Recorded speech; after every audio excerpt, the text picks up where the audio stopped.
हिवाळा म्हटलं की भरपूर प्रमाणात जी बाजारात अवेलेबल असते ती भाजी म्हणजे मेथी. तर घरी आणल्यानंतर मेथीचे वेगवेगळ्या प्रकारच्या भाज्या आपण करतो. तर तुम्ही लसूण आणि मेथीची सुकी भाजी तर खाल्लीच असेल. तर आपण लसूण मेथीची आज ग्रेव्हीची भाजी बनवून बघणार आहोत. त्यासाठी आपण 1 चमचा आता इथे तेल घेतलेलं आहे. त्यामध्ये भरपूर असा क्रश करून घेतलेला लसूण टाकलेला आहे. लसूण मेथीची भाजी म्हटलं की लसूणाची मुख्य भूमिका असते मेथीच्या भाजीमध्ये. तर व्यवस्थित असा परतून घेऊया आणि त्यानंतर आपण स्वच्छ धुतलेली मेथीची भाजी त्यामध्ये टाकणार आहोत आणि व्यवस्थित अशी ती शिजवून घ्यायची आहे. म्हणजे लसणाचा जो फ्लेवर आहे तो व्यवस्थित त्या मेथीच्या भाजीमध्ये उतरेल. तर तुम्ही इथे बघू शकता व्यवस्थित अशी मिक्स करून घेणार आहे. आणि सगळ्यात सोपी जी भाजी असेल शिजायला आणि करायला ती म्हणजे मेथीची भाजी. झटपट तयार होणारा पदार्थ, शिजायला जास्त वेळ लागत नाही. 2 ते 3 मिनटात, अगदी हार्डली 2 मिनटामध्ये हे बघा भाजी मस्त मुरून व्यवस्थित शिजून झालेली आहे. तर आपण ही भाजी काढून घेणार आहोत आता आणि ग्रेव्हीच्या तयारीला लागणार आहोत. तर ग्रेव्हीसाठी काय काय लागतं ते मी तुम्हाला सांगते. तर इथे भाजून घेतलेले शेंगदाणे आहे, भाजलेली त्यानंतर हरभऱ्याची इथे डाळ मी किंवा फुटाणे जे जे असतात घरी ते घेणार आहोत आणि मस्त मिक्सरला जसं आपण शेंगदाण्याचा बारीक कूट जेव्हा भाजीला टाकतो तो कसा दळून घेतो थोडंसं पाणी टाकून, तसं आपण त्याला दळून घेऊया. ते दळून झाल्यानंतर आता मी इथे मस्त बारीक कांदा चिरलेला आहे. तेल टाकून कांदा व्यवस्थित परतून घ्यायचा आहे आणि व्यवस्थित मस्त असा फ्लेवर येण्यासाठी मी 2 लाल मिरच्या यामध्ये टाकलेल्या आहेत. त्यानंतर आपण चवीनुसार यामध्ये मीठ घालणार आहोत आणि मीठ टाकून व्यवस्थित कांदा लालसर होईपर्यंत परतू द्यायचा आहे. त्यानंतर यामध्ये जे बाकीचे मसाले आहेत ते घालायचे आहे.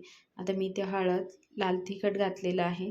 ते तुमच्या चवीनुसार तुम्ही घालायचं आहे. तुम्हाला जास्त तिखट लागत असेल तर तिखट जास्त घाला, नसेल तर 1 चमचा घातलं तरी चालेल.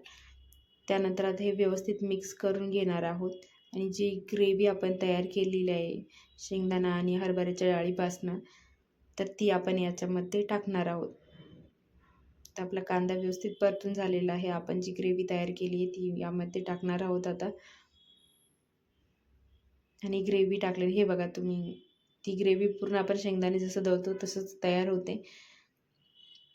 त्यानंतर ही व्यवस्थित मिक्स करून घ्यायची आहे. पूर्ण कांदा, जे मसाले आपण टाकलेले आहे परतायला ते आणि ही ग्रेव्ही व्यवस्थित एकजीव करून घ्यायची आहे.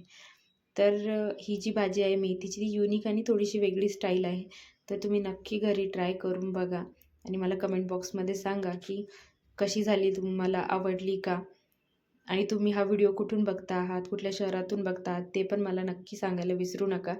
माझ्या चॅनलवर नवीन असाल तर माझ्या चॅनलला नक्की सबस्क्राईब करा आणि माझा व्हिडिओ आवडला असेल तर लाईक आणि कमेंट नक्की करा. तर हे बघा मिक्स झालेले आहे व्यवस्थित. याला एक उकळी काढून घेऊया झाकण ठेवून आपण. हे बघा एक उकळी काढल्यानंतर मस्त असं तेल सोडलेलं आहे त्याने आणि ग्रेव्ही जी आहे आपली शिजून तयार झालेली आहे. तर यामध्ये आपण मगाशी जी वाफवलेली भाजी आहे मेथीची ती आपण यामध्ये टाकणार आहोत. तर मगाशीच आपण भाजी शिजवून घेतलेली आहे वेगळी लसूण घालून, तर ती आता जास्त शिजवण्याची गरज नाही. आपली ग्रेव्ही पण शिजून व्यवस्थित झालेली आहे. व्यवस्थित मिक्स करायची आहे ही भाजी.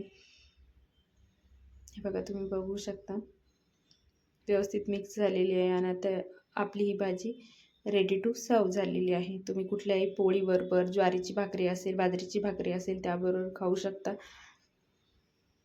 हे बघा आपली भाजी आता रेडी झालेली आहे.